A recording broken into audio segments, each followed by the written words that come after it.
What's going on, everyone? Welcome back to the Misfit Podcast. Today we've got the affiliate Goon Squad in the house. Myself, Sherb, Kyle.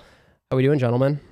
Great. Doing great. Did some bike sprints. I feel great right now. Yeah, you look good. Excellent. You look good, kid. I look more red than usual. Sherb just hit his, was it 6 by 20 seconds? That was 5, thank goodness.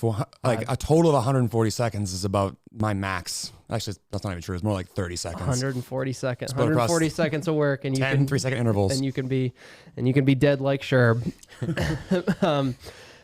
Question of the day: favorite affiliate mock games workout?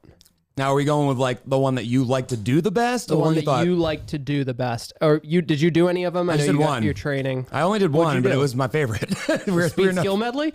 Yeah, definitely not. He's still doing it. I tried a couple of those final round crossovers. I was never able to link to those double unders together. I could do like a couple. Like I showed one member, like, here's how you do it. And they're like, all right, cool. Now I'll do 2 in a row. I'm like, you do 2 in a row. Yeah, nice try. I'll watch. Yeah. You do 2, I'll do 3. Yeah, exactly. You do 2, and I'll do 3 and after. The only one I actually ended up doing for class, on Fridays I took class, so, and I am taking Fridays classes kind of moving forward, was the Jackie Pro. So the affiliate version gave us a little bit more leeway, like probably could have done the games version of that. Did you do the affiliate pace? I think I did. Yeah, I did the affiliate pace. But if I think I could do the games version. It's a pretty fast 1K, but all I would have done if I had done that version is exactly what you saw all the games athletes did, but a lot longer, which is sit on their rower and go, fuck, that was hard. So did that. I think I finished at like a 1:44. So like basically played it pretty similar to the way I'd play Jackie, where like, cool, you rode pretty hard. What does that do for you? Everything else. So, and then Kyle, did you run that day, or was that Caroline? Yeah, that was my class. I thought you ran that day. So one thing I thought was really cool about it, because we had the space at our gym, is that Kyle was able to set up like cone zones where like you do the first 10 reps between these 2 cones, and you move your barbell forward, do 10 more, and like, I'm kind of a jackass when it comes to pacing. So if I didn't have that in class, I probably would have done like 15 or 20 off the rip. Forced pacer for you. So it helped me pace it. So I ended up going like 10, 10, and 10, and like 6'4", and like 6'4" or 5'5" or something like that, which helped pace the bar muscle ups, because like anyone who's done Jackie and made a mistake, either rolling too fast or going too big on the thrusters, goes to the pull-up bar and goes, well, now I'm standing here. So having had to split things up made it a lot more effective. So the bar muscle ups went a lot better than it would have. So I was pretty happy with how that went. I got to race Caroline, which was fun because like she was in class as well. And I was able to stay somewhat near her, which is a win for me, considering like she's the muscle hamster and can do like that type of workout till the cows come home. So that was fun. So that was more of like a me doing it kind of thing. I really enjoyed the Elizabeth Elevated. I thought the creative. You can't be fucking stealing workouts. I'm doing all of them. You can't do any of them. Elizabeth Elevated as the coach was the most fun, because I think a lot of people, and I think I told you about this, what was really unique about that workout is that a lot of people have decent upper body strength, and a movement like a handstand walk's inaccessible because they have to be upside down as well. Right. But they're strong enough to move their own body weight ambulating through their hands. They just can't get themselves upside down to hold that balance point. So I thought with the boxes elevated and letting athletes kind of walk across the box, it gave athletes an opportunity to do something that was unique and weird, which is kind of what the CrossFit Games is all about for a lot of the high level athletes. And sometimes that trickle down doesn't happen to the affiliates. So sometimes that's missing from like the games version of the affiliate workouts game style. So I thought it was really fun to have the walking across the boxes element there, because a lot of athletes had a win in a movement they'd never done before. And it was like a cool, you always talk about like how things translate from one thing to another. And sometimes you don't realize that until you do something new like that. Athletes who've been working on their push-ups through the capacity builder, or been doing a lot of static holds, are all of a sudden able to walk on their hands on top of boxes across. And they thought, like, they were watching me like demo, like, no friggin' way am I doing that. Right. So to have that kind of win in a workout is really fun, because again, that speaks to what this training is all about, which is ready for the unknown and unknowable. So a big one there as the coach. I thought that was a fun class to teach. Yeah. Kyle? Yeah, my favorite one, we did this, well, it was I did all of them here at the gym that we programmed. One after another? Not one right after the other. For time. It was, just so the back 9 was a fun one to do if you got 60 minutes to set up and break down the bar. How much did you work out during that 60 minutes? 2 minutes and 10 seconds. Kyle comes into the office and was like, the back 9 is great for an hour class. It's 58 minutes to set up, 2 minutes to do the workout. Right. Yeah, no, it was honestly, it was fun. It was different. You know, you get 3 heavy implements, and we had a few enough people in class that we all had 3 different barbells. Oh, sweet. So you didn't have to worry about taking weights off. Exactly. Yeah. We just went from the back rack steps, re-racked it, ran over to our front squat bar, squat cleaned it, prayed I got underneath it for that first one, and then had the deadlift bar in front of it. So that was pretty fun. And then just Caroline was coaching that day and had us like run across the barbells to like the finish line kind of thing. So that made a little bit more of the games feel. But my serious favorite one was we did it on Saturday morning at 7 a.m. I probably would pick a different time to do this one, but the shuttle to overhead, the one that was a 2-score at the games.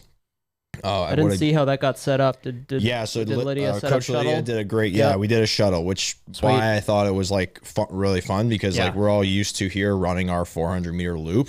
And like, if I feel like if I did that one, it was a known element. Like I know how quickly I can run our 400 meter loop here at the gym, but running, the 4 100 meter, shuttles where we had to roll, like turn around a cone each time, come back into the gym. That was a little bit different element. And in that, I think it went 2-minute window, then 3, 4. Yep. Yeah. So that wasn't a hell of a lot of time to then get back inside the gym and then do like a heavy barbell overhead. We had a pretty big class. Our 7 a.m. class is a little bit bigger. So I elected to take a bar off the floor, a little bit lighter of a bar. Yeah. I wasn't quite feeling the 225 we wrote for the RX out of the rack.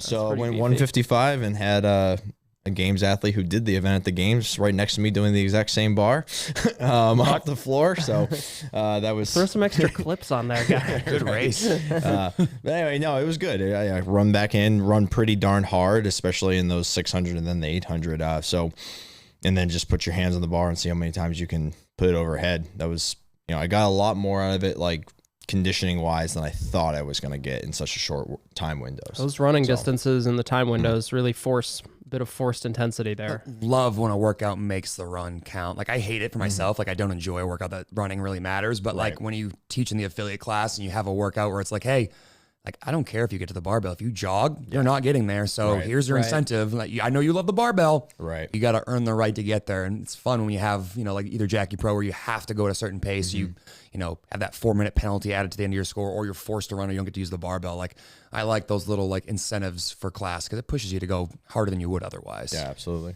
I think mine was doing Elizabeth elevated. I thought it was just cool. It was just a different workout. The Capitol was also pretty fun. Yeah. Was pretty fun to do. I think that was unique, but I don't want to belabor that one too much. But if you guys are listening, our affiliate, all of our subscribers got to do mock games week, but we're also giving that away for free. So we took all of the games workouts and affiliatized them. Not only that, we've got like an RX, intermediate, and beginner version of each, because a lot of these, if you kind of gathered from our conversation, are a bit logistically demanding, and that's just kind of the nature of the games. But we try to eliminate as much of the unnecessary logistics as possible without getting rid of like kind of the, in Elizabeth, the cool traverse thing. Like we came up with a way to get athletes doing that. And like you said, Sherb, a lot of athletes, even athletes that I would classify as like a scaled athlete, were able to get some version of that in there based on the versions of the workouts that we wrote. So you guys can get that download for free. It'll be on our through the @Team Misfit Gym's Instagram,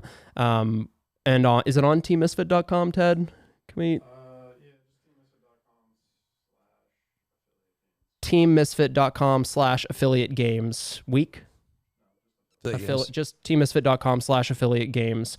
But you can get that for free. So even if you're not a follower, download that. Maybe you see a workout that matches up with your gym's programming. You want to slide it in there one day. It's a good time. Yeah, you might have like that fun class on the weekend that affords the logistics where it's a little bit quieter. Like Kyle said, like running the back 9 was super fun, but like if you had a class of 15 people, it'd be pretty hard. But maybe you have a weekend class that gets lower attendance and you're like, you know what?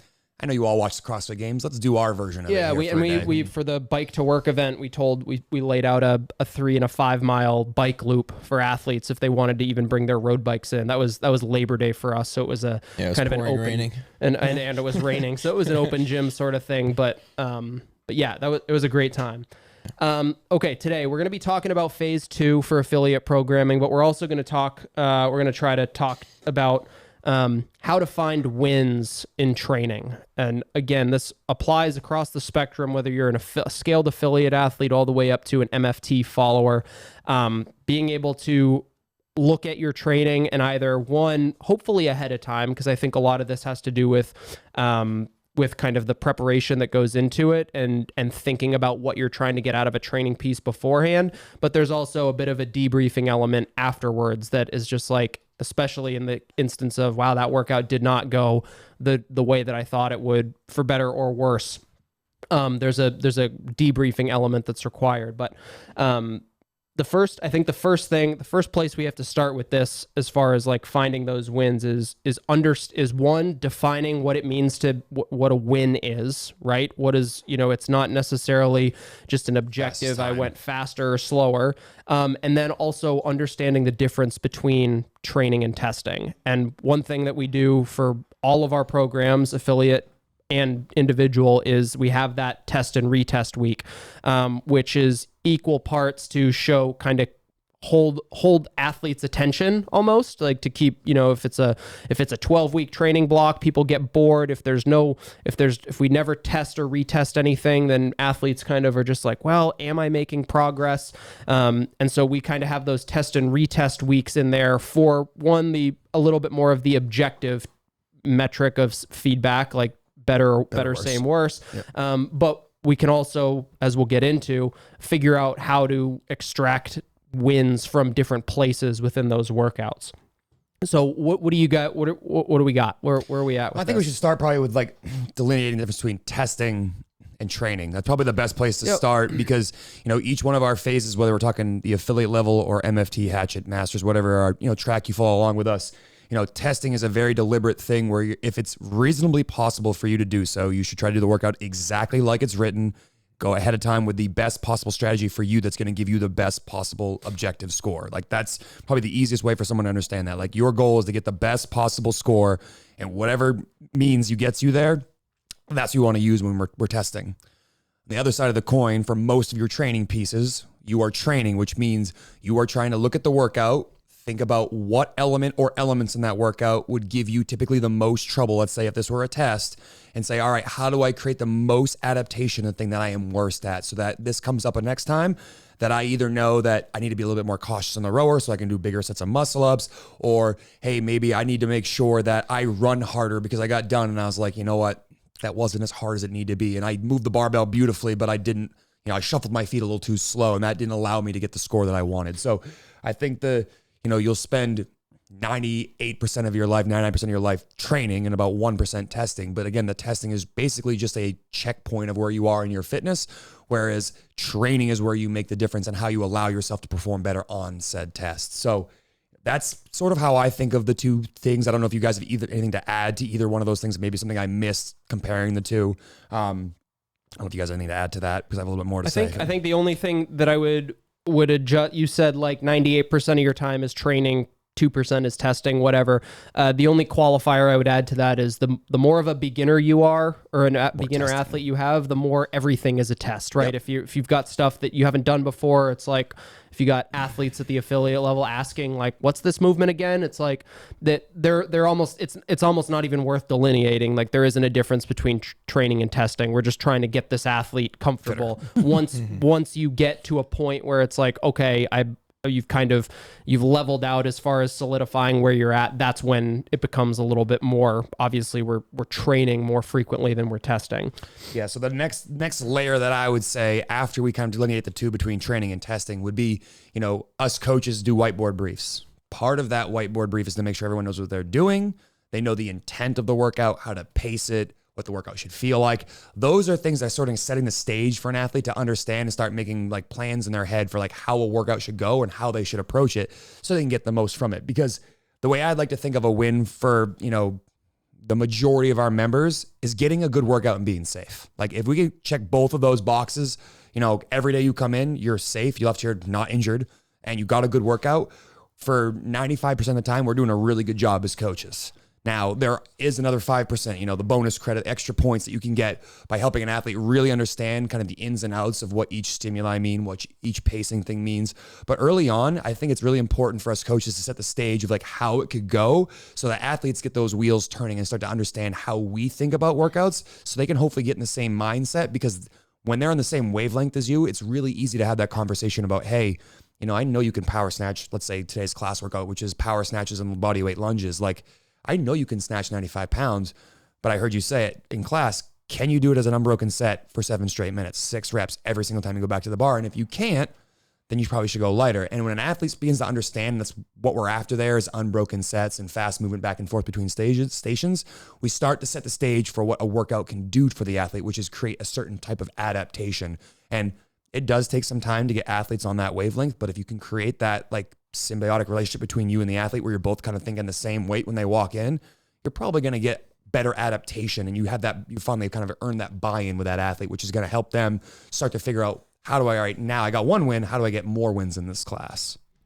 Yeah, I think as athletes like kind of again cross that threshold of like, okay, I've got all my, like, I understand how the whole thing works, right? I understand the movements. I understand like what I'm supposed to be doing. I get all this. Then it starts to become like, okay, how do I maximize the program? How do I get the most out of all this stuff? And that's what you're saying. And I think from a coaching perspective, that's super important to be addressing with athletes, especially the more advanced they get, and you get athletes who start to maybe drink the Kool-Aid and are just like, oh, how do I get better? How do I get better? That's when coaches, like, we have to step in and be like, make sure we're not confusing like, oh, I can't, because I can't power snatch 95 pounds, I'm not strong enough. It's like, well, like, let's pump the brakes on that. Let's have a conversation about this. Or maybe you have an athlete who's really loves the barbell and it's a running and snatch workout and it's a heavy barbell, and that athlete's going to say like, yeah, I'm just going to jog my 400 meter runs and so that I can prioritize the barbell. That's when a coach gets to step in and be like, if you want to get the most out of this, if you want to get a training win that may not necessarily reflect on the whiteboard, you have to go in and say, you know what, I'm going to run pretty hard. And if that means I got to put my hands on my knees and gasp for air a little bit before I pick the barbell up, where the improvement comes. It's funny, in. You're going the direction I was going to say here, because a lot of times we'll get like us coaches will give sort of like a blanket statement to the whole room. You get a mixed crowd of, 15 different athletes. You have beginners, seasoned vets, young folks, older folks, and you give a delivery like, hey, you should be able to get 8 rounds of this. Like, just say it's running in power snatches and it's whatever, an 8-minute AMRAP. Yep. And you want people to get 8 rounds, but then you look at the person in class that has the capacity to do 8 rounds, but they're probably going to scale the barbell a little bit too much. And it's like, no. I know you love running. Mm-hmm. You're going to try to go for 4 rounds, but you're going to use the RX weight today because that's going to create the right adaptation for you.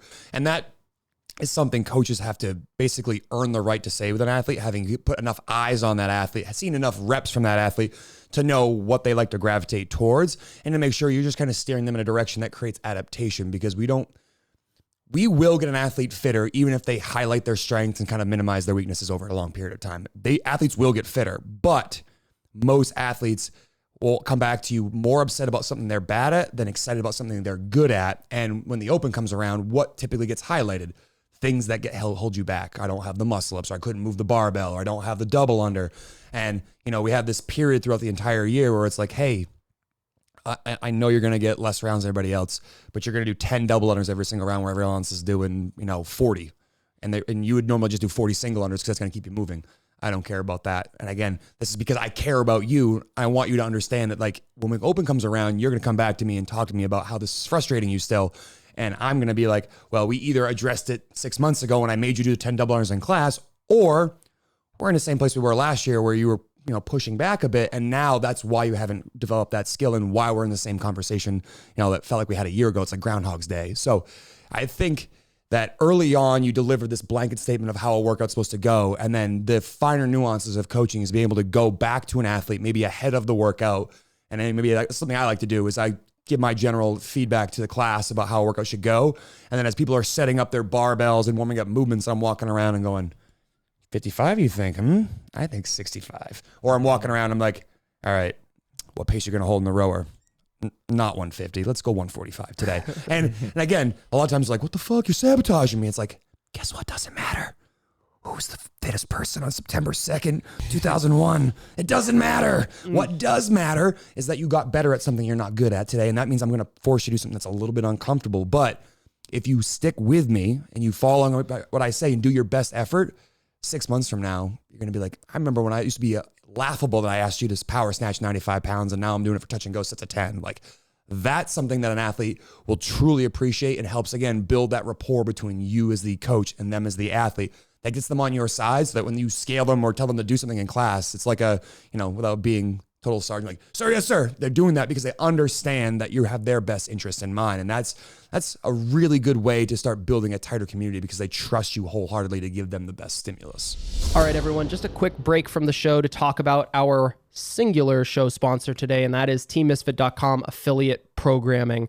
Our affiliate programming is the affiliate programming side of the Misfit Athletics kind of programming hierarchy. And we take the same kind of structure that we use for our individual programming and apply it down to the affiliate level. So what does that mean?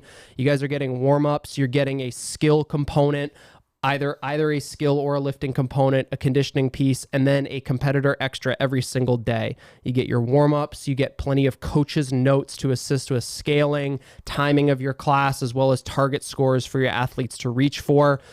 We've been running this kind of structure for the last, 3 to 5 years, and we're constantly improving it, but it is by far the best product that we've ever put out as far as affiliate programming goes, and we'd love to have you on board. So you can sign up through teammisfit.com or through the SugarWOD marketplace. And again, phase 2 starts on October 3rd. We always recommend affiliates get a week or two, maybe ahead of that, just to kind of get adjusted to the programming, to the style, so your coaches are ready to roll. But the start of a phase is always a terrific time to get your affiliate on board. So again, that's teammisfit.com or the SugarWOD marketplace. All right, back to the show.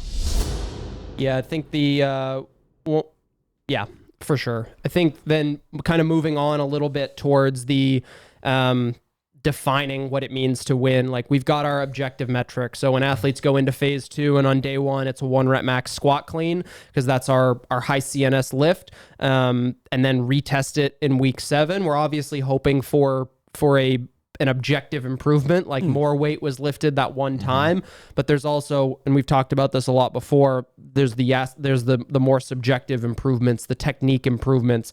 We spent an entire phase working on the front squat as the skill piece. But then we did the tempo clean as the skill element, and now we're introducing the squat clean as like the high CNS lift. So there's there's the opportunity within the program for a coach to watch an athlete go from one phase to the next and see improvement.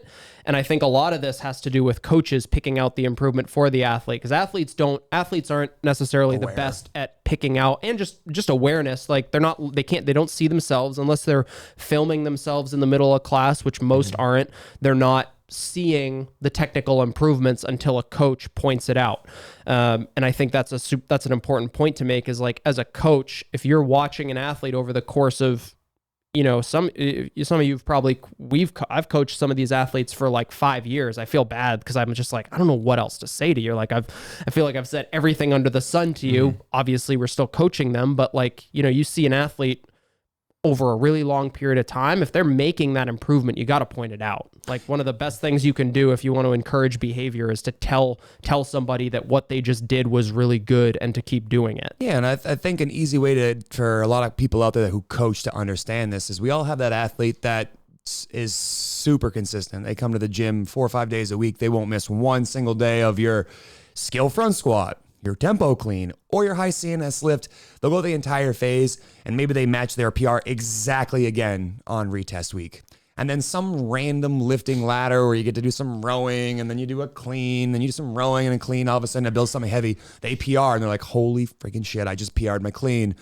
The phase was 4 months ago. How is this possible? And it's like, because during that last phase, in the last 6 months leading up to it, you were super deliberate about making sure your feet were in the right place, and that when you received the front squat and the clean, that you were upright with your torso and you've worked on faster elbows. So, as coaches, it's really important that not only at the end of a class, but as you're watching an athlete move, you watch the rep, you give them associative feedback, and then you stay for another rep or two and give very specific feedback.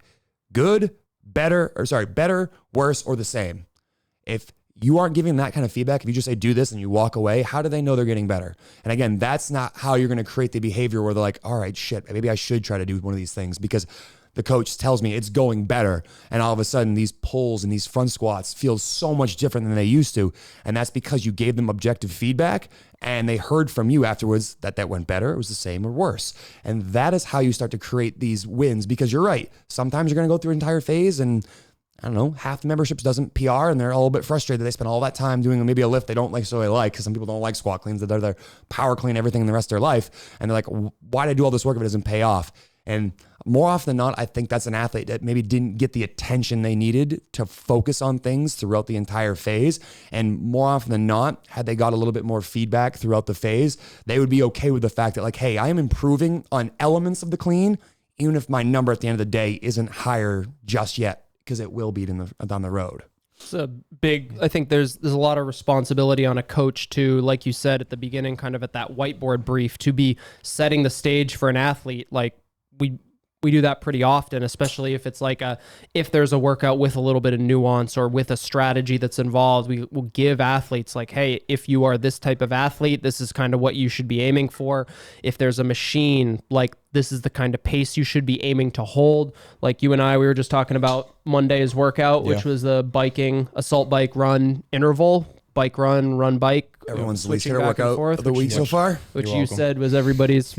Everybody semed to really enjoy it. I got a lot of nasty comments yesterday. I thought like rotten fruit was gonna get thrown at me at the whiteboard yesterday. What was your? Did you have a specific strategy? Because you were talking to me. You were like, Andrew and I were racing, and there was only a few second difference, but and I was like, yeah, 5% increase in effort on that kind of workout is like 100% increase in discomfort. Yes. No, 100%. So for me, like just my perspective, when I did that workout, I knew that like the run, I could be pretty, like I was more comfortable with the run than the bike. But I knew that my 500 meters on the bike, I could get there in 45 seconds, but I have to hold X wattage. Yep. So like my goal was every time I got on the bike was to stay above that wattage floor. And, and I was right around 90 seconds, no matter the order, bike then run or run then bike. Yep. And then I could push it a little bit more on the run, because that's where I could make up a little bit more bang for my buck across all the different intervals. Right. Yeah, because you could have done that workout. You could have sort of mailed in the bike a little bit more, maybe gone 100 watts less, but maybe that bought you 10 extra seconds on a run, but you're already good at running. So like, if I was coaching that class, be like, hey, Kyle, like it's not important to me that you can run a 115, 400. I know you have those like all day, every day. Your goal is to try to hold a 400 watt assault bike for 1K over and over again. And you're going to hate it, but guess what? I don't care if your split isn't great. But if you hold 400 every single time, that is a win for you today, because, don't take offense, but a smaller athlete holding the 400 watt on the bike would not be easy for 6 intervals. Like that's a challenging, a challenging, pace to try to hold. So like as the coach, that's something I can set you up ahead of time and say, hey, you know what? 400 is your floor.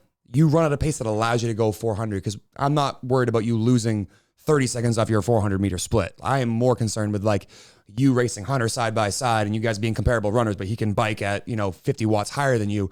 And that's why he beat you through every single interval by, 7 or 8 seconds. Like how we close the gap between you two isn't the run. It's you being able to bike harder. And then when someone does that, you go over and you ask them how it went. You celebrate that, or you say, hey, guess what? Today you got 4 out of 6. That's pretty good. Yeah. 6 months ago, that would have been 1 out of 6. So like that's a huge win there. So what you're describing is exactly what a coach needs to be able to do with athletes on a nuanced level, is saying, hey, I know you, I've seen you do enough workouts. I know what things you tend to highlight and things that maybe you in the past haven't been a strength of yours. Let's pour a little more effort into that weakness today and, sort of rest on our laurels a bit more on the things that we're good at. Yeah, I think, and then along with kind of so we've got obviously like the load improvement. Maybe there's a pacing element where it's just like, hey, after the workout, an athlete can say, like Kyle can say like, wow, I was successful at that. And maybe that actually wasn't even as bad as I thought it was. It sounds like it was. It was pretty bad. It was pretty bad. Okay. So maybe it was like, okay, well that's useful too. It's like, that's my line. That's how hard I can go for. And in a workout like that, it's really useful because it's basically like 3 minutes of continuous work, biking and running. Like you don't get much more accessible than that. It's like, okay, that is how hard I can go for 3 straight minutes and then 2 minutes of rest. How do I translate that to other conditioning pieces or other workouts? Or it's just as simple as, oh, it turns out I know that I can hold this pace for this long, this many times. And that becomes valuable. Again, next time that's in a workout, maybe it shows up, maybe there's an open workout that has a movement specifically. And then there's some other stuff that like the technical improvements. And this is part of the reason we have the skill lift every phase where we're saying like, hey, I don't give a shit if that's an empty barbell for the next 7 weeks. The skill lift the reason it's the skill lift is because it requires skill. It's not as much about how strong you are. It's about how, and a lot of times it's an Olympic lift. So when we start doing the tempo pull squat snatch, something similar that we did last year, and because that if we're going to do it for 7 weeks in phase 2, and then in phase 3, athletes are going to get to do some snatch percentage work for the high CNS lift. But we saw huge gains in snatch, and myself included. I had a lifetime PR in my snatch after those 2 phases of not snatching more than 135 for like 7 weeks straight. And then my percentage work brought me a lifetime PR. But that's an easier one to identify for an athlete. Like you really cleaned up your movement pattern and look what it did for you. Yeah, the skill unlocks your strength there. And that's something I tell everybody here. You're not going to get better by increasing the load. Skill is developed through repetition. The more repetitions you get and the more you can be deliberate and focused, and the fact that you're not worried about the barbell yanking you in your toes or knocking you off balance. Like there are people who do this entire phase with 10-pound plates on each side of their barbell every single week, week after week after week. But those are the people who end up having the 30, 40, 50-pound PRs from the beginning of the phase to the end of the phase because they spend the time that they need to spend finding what elements of the lift are missing and cleaning those up. And again, for a lot of athletes, they aren't strong enough to manipulate a bar and be in the right positions at those loads. So I think one thing that you or I particularly like to do in class is if we take classes and we have a skill lift like this, we might actually have one of the lightest barbells in the entire room. And what we're trying to do is to show people this is what you're supposed to be doing this with. We snatch significantly more. We clean significantly more than this.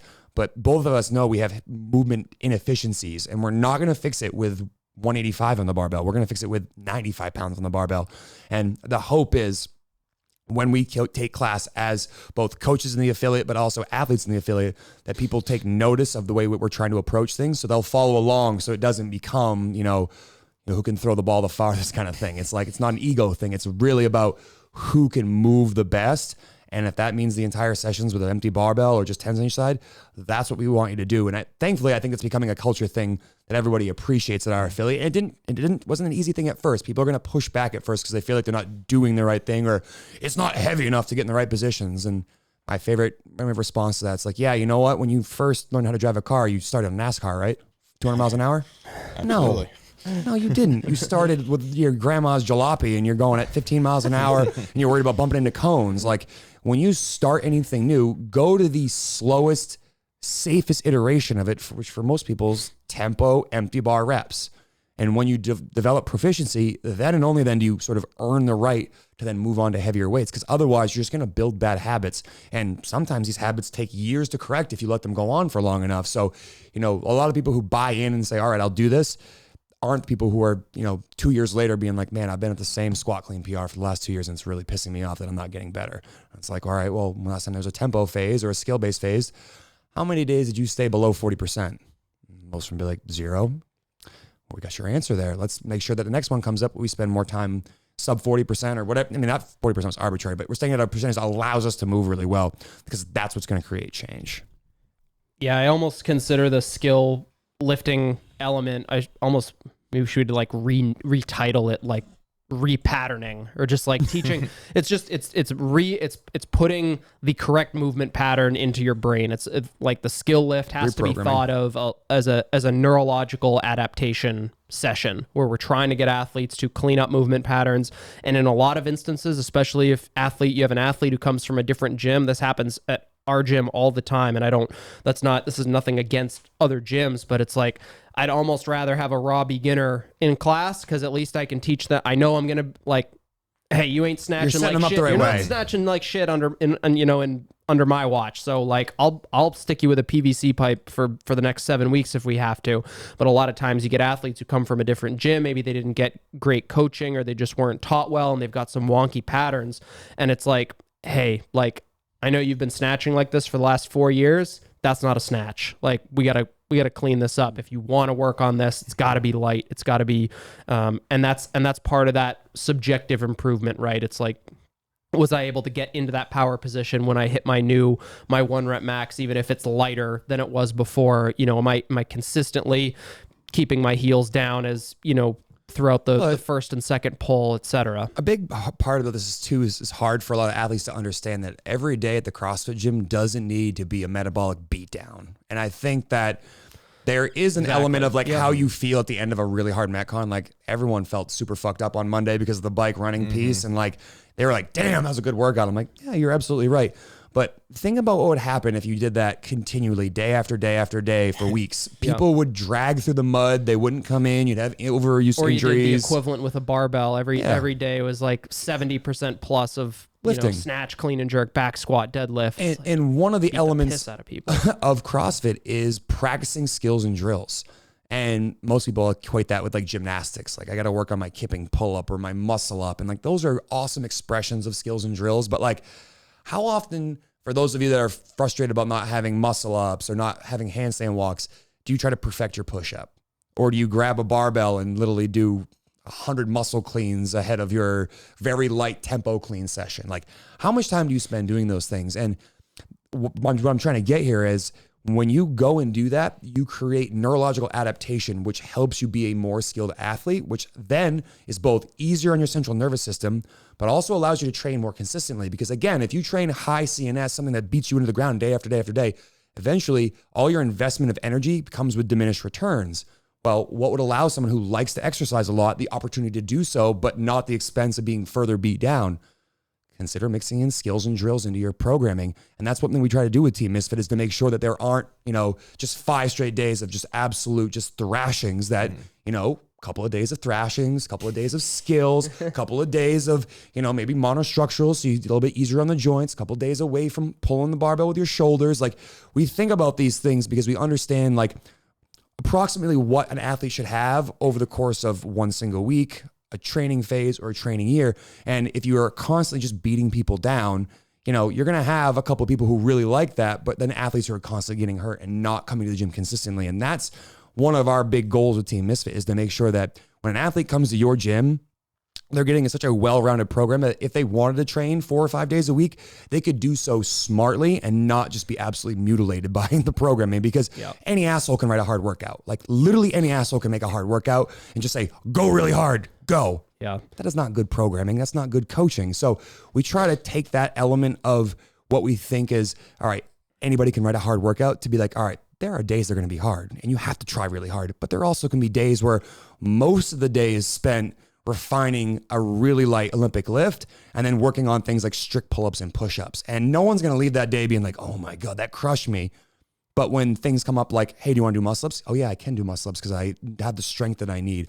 Or, hey, you want to see what you can do in this squat clean ladder? Yeah, I'm excited about it because I've been working on the skill of this movement. And that creates a better, more tight-knit community, because athletes see that you're there for them and you understand that, like, if they just came to the gym every day and got beat down, they wouldn't be coming back as consistently. Yeah, I think another element of that too is, like, you kind of alluded to it, like, how often do you work on push-ups? It's like, well, another win that I think our coaches do a really good job of is movement PRs. And it's not necessarily like I got my first X, Y, or Z. It's I've never done that many reps of this movement in a workout. I would say, like, you know, handstand push-ups are one of them. This in phase 2, we've got pull-ups and bar muscle ups as part of our 2 gymnastics focus movements for the phase. And we pretty consistently are, you know, athletes are just like, hey, I can do bar muscle ups. Let's say it's a workout with 10 rounds of 3 bar muscle ups and some other movements, whatever. So it's 30 total bar muscle ups. And someone's like, well, I just got my first bar muscle up like 3 weeks ago, and turns out I can consistently do one like okay rep. And it's like, should I just scale this to chest to bar pull-ups? And some days it might be appropriate for that, and other days it might be like, no, let's do, like, let me ask you this. I'll ask somebody, like, if 20 minutes from now you had completed 10 bar muscle ups in a workout under intensity, would you be excited about it? And they're just like, fuck yeah. It's like, okay, great. So it's 10 rounds, 1 bar muscle up every time. And then it's like, and then they do it and they finish the workout and they're just like, I was just like, hey, great job. Like, you got 10 rounds. What was your time? And you underline it for a PR, and in parentheses, it's like, you know, 10 bar muscle up, a volume PR or something like that. We do that with. I was just say, perfect example was Jackie Pro on Friday. I had several people, you know, since it had a time cap of 15 minutes, like, they had some bar muscle ups. We had, I mean, I can think of 2 different examples. Like, we had one athlete in the morning, you know, really strong athlete. She can do 1 bar muscle up, maybe 2 linking. Yep. This is Nicole. I think we all know what we're talking about. And I mean, she got 30 single bar muscle ups and finished. Well, it's funny, she was talking to me about the workout ahead of time. She's like, how many bar muscle ups should I do? I'm like, what do you mean? 30 is the answer. She goes, yeah, but I'm not going to finish. I'm like, just real quick. You're a pretty good rower. You're pretty good thrusters. Yeah. Let's say they both go really bad for you. Like you have a really rough time at it. You're still going to have somewhere in the neighborhood of about 6 minutes to do bar muscle ups. Like 6 whole minutes to do bar muscle ups. Do you think you could do 5 a minute? She goes, well, when you put it like that, I think I could. And I'm like, perfect. So you just said, take a swing. Let's see what happens. And guess what? With 3 or 5 seconds left, the 30th bar muscle up happened, and she had never done a workout with that many in it. Right. And I had the same kind of thing later on in the day with another athlete where I didn't know he hadn't done 30 reps in a workout before. But when he finished, he's like, well, I've never done that before. He finished like 14 minutes and got all 30 of his bar muscle ups, you know, completed in there. And I'm like, well, guess what? Next time there's a workout that's got 30 spread out, well, hey, you've done it. Like, so remember it again. You're going to do it again. That's important. That's a good point, is to like pay it, is to tell like athlete afterward, like, hey, like, remember this, like, don't forget that. You can, if you're telling me you just did that, like, you got to write that down somewhere, or put a, you know, mental bookmark in your head that says, like, okay, you know, that's not to say that every time 30 bar muscle ups pops up in a workout that you're going to do it, but like, at least you've got something, a metric to go off of. It's always easier to adjust from a known point than it is to just kind of fire blindly. Well, it's a little plug from our friends at SugarWOD too. The reason we use SugarWOD is to allow athletes the ability to track their workouts, so that when a movement comes up, they can go back into their app, tap on the movement, and be like, when's the last time I did this? Yeah. What are my notes? Oh, look at this. I did 20 last time, and this workout calls for 25. Well, that seems a reasonable jump from last time to this time. Let me try to see if I can get 25 in this workout, which, again, is a really important part here. Like, you highlight for an athlete, like, one of the things I like to say to an athlete is, like, that's awesome. You did it for the first time. Make sure you record that so we know this for next time. Like, whether that's a barbell PR or, like, you know, we did this skill speed medley in the mock games week, and, you know, one of the things that has in there are those unbroken sets of jump rope, right? You had your 75 unbroken single unders, your double unders, and your crossover. And I told the athletes at the gym that I was working at that night, you have 3 opportunities to do it unbroken. On the 4th one, if you don't get it unbroken, just do the rest of the reps. Just figure out and get through the remaining some. So I had 3 separate athletes who PR'd their double unders in the middle of that workout. And it's like, all right, so maybe your heart rate wasn't through the roof, but you just did more double unders in a row than you've ever done in your life. You never would have done that if I just said scale to single unders. So, like, it's important for us coaches that, like, you know, a lot of times we keep the reins a little bit tighter to keep athletes moving really well and, you know, give them a good workout. But occasionally it's appropriate to have an athlete struggle a bit. Like, was Nicole going super fast through those 30 bar muscle ups in terms of, like, her relative speed to there were chest to bar pull ups? No. But I guarantee you she's way more proud of being able to do 30 bar muscle ups than she would have if she did 30 beautiful chest to bar pull ups. Like, just based on the fact that, like, that's something she's been working on. So it's important to understand when you're working with your community, like, what things scratch what itch for what athletes. Like, some athletes are going to be really excited about hitting a heavier barbell, or some athletes are going to be really happy about keeping consistent splits or getting a gymnastics movement. Part of our jobs as coaches is, to the best of our abilities, to keep those mental notes ahead, like, squirreled away somewhere. And when that person comes back and being like, 30 bar muscle ups last time, today's got 35. Let's see if we can get all 35 this time. Okay, moving on a little bit. So one of the other elements we like to mix into the programming is a GPP lift, general physical preparedness. Most of the time, this is a lift or even a gymnastics movement that we're not hitting directly in the programming, but we would like we want to make sure gets addressed. So we're going to alternate back and forth between back squatting and front squatting. Boo. Everybody, come on. Yeah, everyone hates that. Everybody hates that. So it's one intended to kind of supplement that clean work. So again, clean is kind of a skill-based thing. The snatch is kind of a skill-based thing. The gymnastics work is obviously a bit skill-based. So we want to make sure the back squat, the front squat, more so the back squat than the front squat is where we're going to develop that strength. But one point to have here is that when we're programming GPP stuff, I give you guys a little bit of guidance, whether it's like heavy and low rep or high rep and lighter. But a lot of times these are the days that we see athletes PR their lifts randomly. And previously we would, ask us 5 years ago if you could PR your back squat on a random Wednesday, and someone would come across the gym with a PVC pipe and stab you with it. And now it's a little bit more, it's like, hey, we understand some days athletes got it, some days they don't, but we don't want to hinder an athlete from going for that big lift if they've got it. So having that GPP lift mixed into the programming, and let's say it is like, okay, you've got is today the 5, 4, 3, 2, 1 or 3? It ends with a 3. Today. So the competitor extra ends with a heavy triple back squat for today.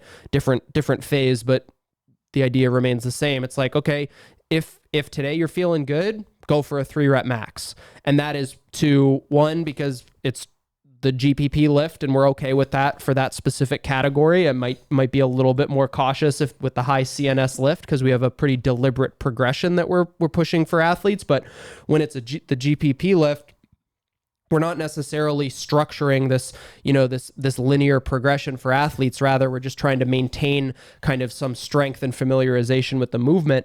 And I think that just goes to, again, thinking about ways to find wins. It's like on those days, sometimes you got to let athletes, ride the lightning, so to speak. You say that a lot in your classes, like, hey, if it's feeling good today, like today's a good day to let her rip. That doesn't always apply, but it does sometimes. And when you give athletes that opportunity, all of a sudden things are moving fast and they're kind of like, huh.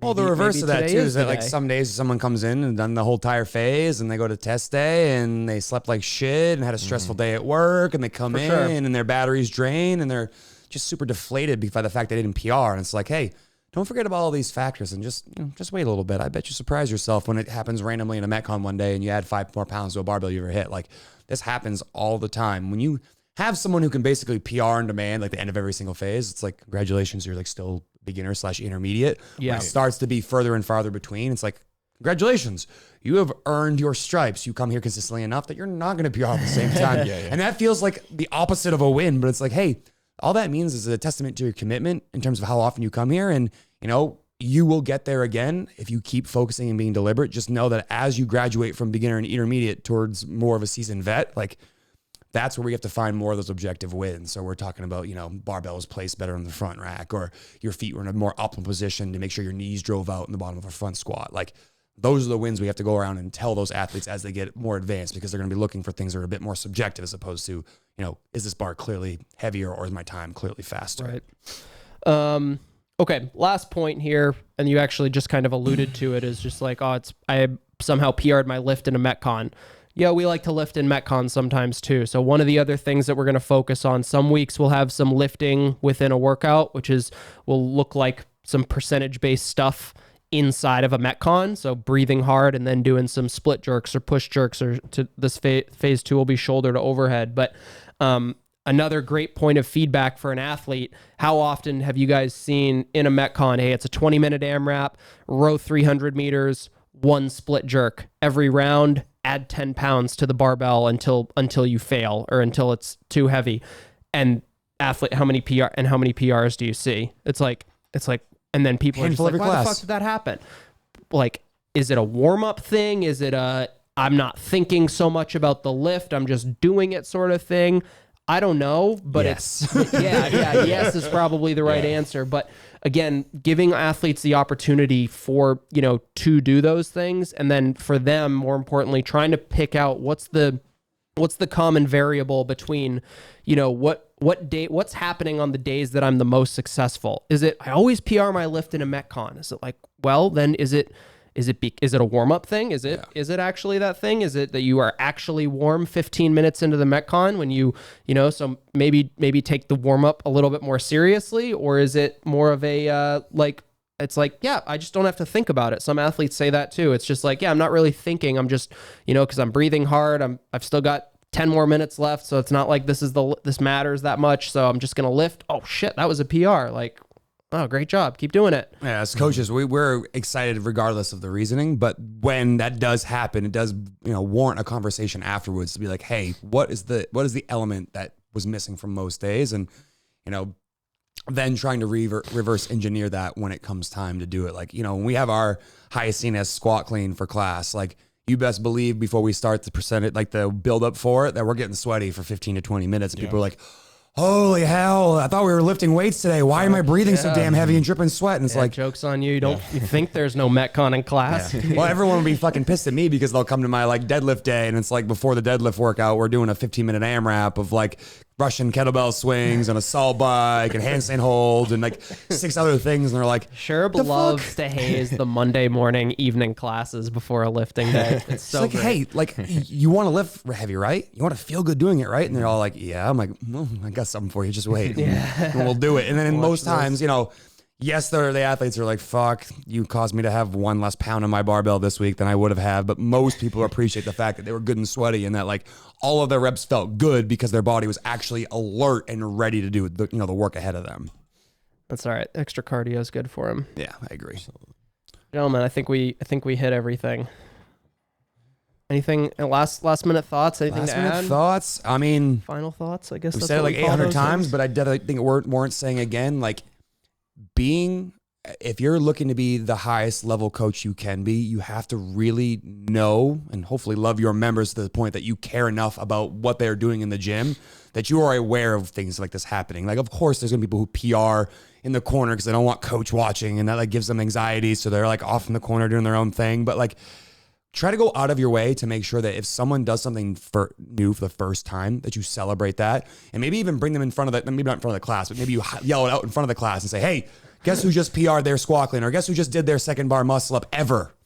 And then, you know, yeah, there might be a little bit of like, oh, why they, highlight me? But at the end of the day, that's going to build up their self-esteem, which is only going to make them want to come back to the gym and tell their friends about your gym and why that place is so special to them. And then not only does that make your gym a tighter community, but it actually helps your business grow because when someone feels celebrated and appreciated, they're going to want to tell other people about it. So while it seems like it might be a little extra work on the coaching side, it typically goes a long ways towards paying it forward and growing your community so you can help more people in this, this awesome career that we have. I guess the thing that kept pumping into my mind when we were talking about like the skill repetition and just doing things slowly and over again so we can get better at the skill before we lift heavy was, before coaching came from the special education realm as a teacher, and that's how humans learn is we call it scaffolding in like the educational psychology field. Like you're building up or the building blocks, if you think about that. There's a reason why we're slowing it down, we're keeping the bar empty, slowly adding a little bit of weight once we start to really build those neurological components in our head before we can actually put on a heavy weight and move the bar. So just reminding people that, well, that's just how your brain works. That's how like humans work and how we learn. So just bringing it back to that a little bit. You got some people that are, balking at slowing down. Yeah. Mm-hmm. No, right. I think, my final thought, I think, is for you coaches listening, one thing that we didn't really hit on, so it works for my final thought, is to take classes. Like we talk about that a lot. You do a really good job of this, Kyle, is like, is a lot of times you will take a class earlier in the day, and then when you're coaching class, like as part of the whiteboard brief, it's like, hey, this is what I did. Like after doing this workout, this is what I experienced, and this is how I recommend strategizing.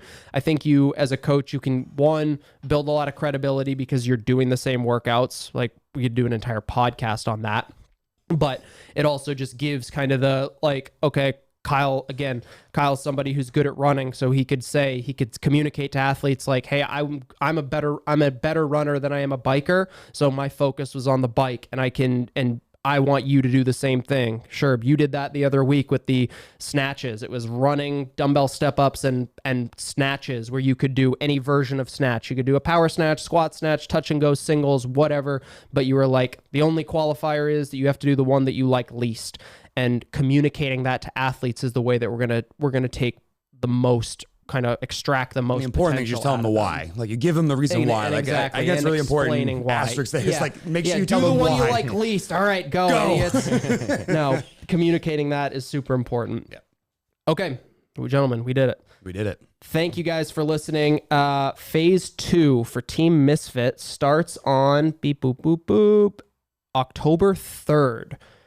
Very excited. Phase 2, it's going to last 7 weeks long. You can sign up on teammisfit.com or in the SugarWOD marketplace.